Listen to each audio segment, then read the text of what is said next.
Alors qu'il prétend incarner la stature d'un chef d'État d'envergure, le président français se voit remettre par Moscou une mise en garde cinglante. Céder rapidement sur la question ukrainienne ou faire face à une avalanche de représailles économiques, géopolitiques et possiblement militaires. Le Kremlin n'y va pas par quatre chemins. Alors qu'il prétend incarner la stature d'un chef d'État d'envergure, le président français se voit remettre par Moscou une mise en garde cinglante. Céder rapidement sur la question ukrainienne ou faire face à une avalanche de représailles économiques, géopolitiques et possiblement militaires. Le Kremlin n'y va pas par quatre chemins. La France, tiraillée entre le Rassemblement national RON et les barrières médiatiques érigées par les élites, observe avec un mélange de méfiance, de dégoût et d'incrédulité. C'est exactement ce qui se passe en ce moment même. Emmanuel Macron, sous une pression écrasante de Vladimir Poutine et de ses alliés, se retrouve au cœur d'une crise diplomatique sans précédent, soutenue par des médias complices qui minimisent l'ampleur du désastre, invoquant des discours éculés sur la diplomatie européenne, la souveraineté de l'Union européenne et un prétendu tournant pour la France. Mais pourquoi cet ultimatum ? Pourquoi Macron est-il soudainement si vulnérable, au point de risquer une rupture historique avec la Russie et un isolement sur la scène internationale ? Et qu'est-ce que cela signifie pour la France, pour l'Europe entière, et pour des relations transatlantiques déjà fragilisées par des années de divergence ? Plongeons dans cette affaire explosive en décortiquant chaque élément, étape par étape, pour révéler la vérité.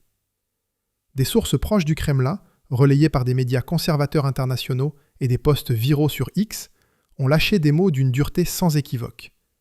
Macron a 48 heures pour cesser l'escalade en Ukraine, où la France en paiera le prix fort, économiquement, politiquement et stratégiquement. Entre autres, c'est un véritable uppercut au visage des citoyens français qui cherchent désespérément la vérité dans un océan de mensonges et de désinformation. Le RN, devenu la première force politique aux élections européennes de 2024, dénonce sans relâche le mur antifasciste artificiel érigé par les élites pour marginaliser les voix dissidentes. Ce rempart, que les élites croyaient indestructible, s'effondre comme un château de cartes face à la montée des vérités alternatives. Le RN, sous la houlette de Marine Le Pen et Jordan Bardella, défend des principes clairs et inébranlables: souveraineté nationale, sécurité des Français et retour au bon sens politique. Une ligne qui résonne avec certaines voix conservatrices internationales, de Trump à Orban, qui n'hésitent pas à défier les narratifs officiels des élites mondialisées. Tous appellent à une transparence absolue dans les relations internationales, sans concession ni tabou. Un haut diplomate russe, cité anonymement, a déclaré « Macron intensifie le conflit en Ukraine. Il doit reculer ou assumer les conséquences d'une France isolée ». Des figures comme Poutine et ses alliés martèlent cette ligne. Vérité par des actions concrètes, pas par la censure ou l'intimidation. Pourtant, alors que le Kremlin intensifie ses pressions, organisant des réunions urgentes pour forcer des avancées sur les négociations de paix en Ukraine, Emmanuel Macron reste étrangement silencieux, retranché dans son palais élyséen. En août 2025, l'Élysée a tenté de minimiser cet ultimatum, le qualifiant de provocation russe sans fondement. Une erreur colossale qui n'a fait qu'amplifier l'attention mondiale sur cette crise majeure.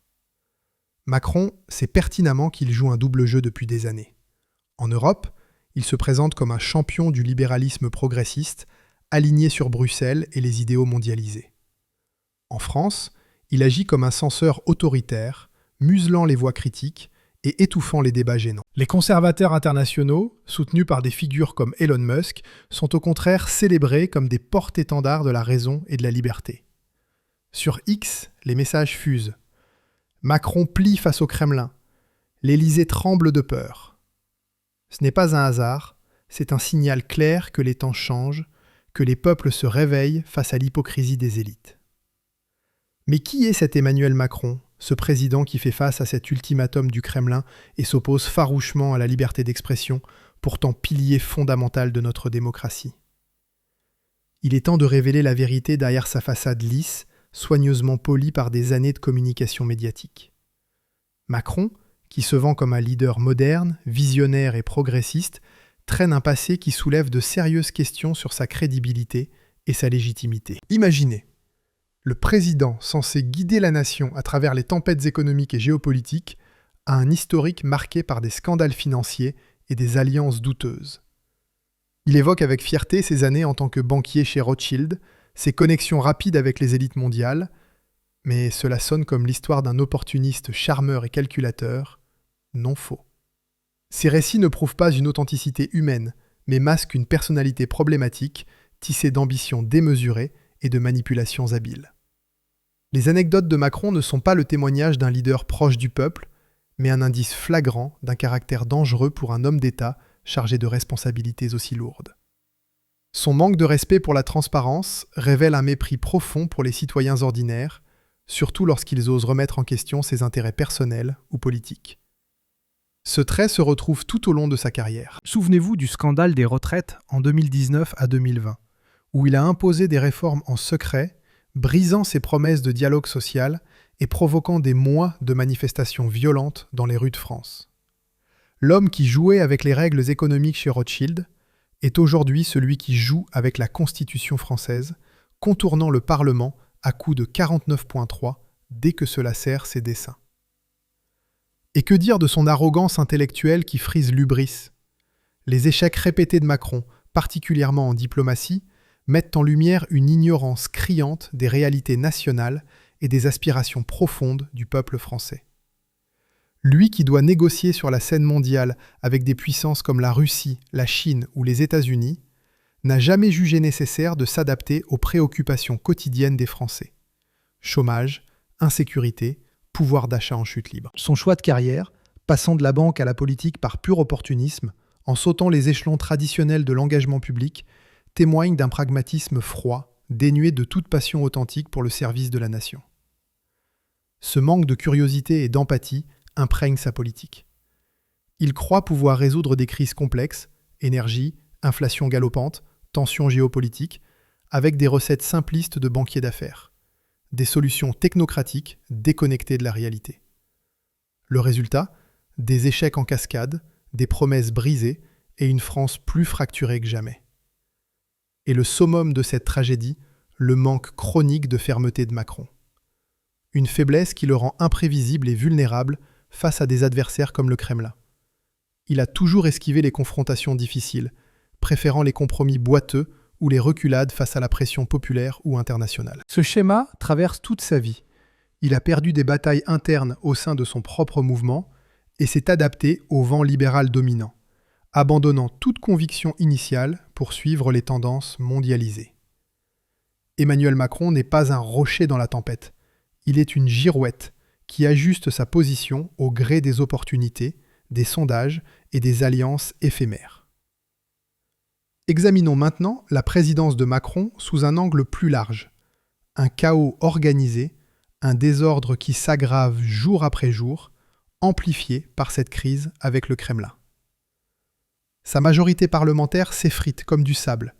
La gauche bloque les réformes essentielles et la France s'enlise dans des débats stériles sur les salaires minimaux, les retraites explosives et les chaînes d'approvisionnement vulnérables à la mondialisation. Ce n'est pas gouverner avec une vision claire. C'est un cartel de pouvoir qui ne tient que sur le papier, soutenu par des médias complaisants qui répètent les narratives officielles. Les citoyens perdent confiance en l'État. Un État qui semble distant, inefficace et déconnecté. Les frontières restent ouvertes comme des passoires. L'insécurité explose dans nos villes.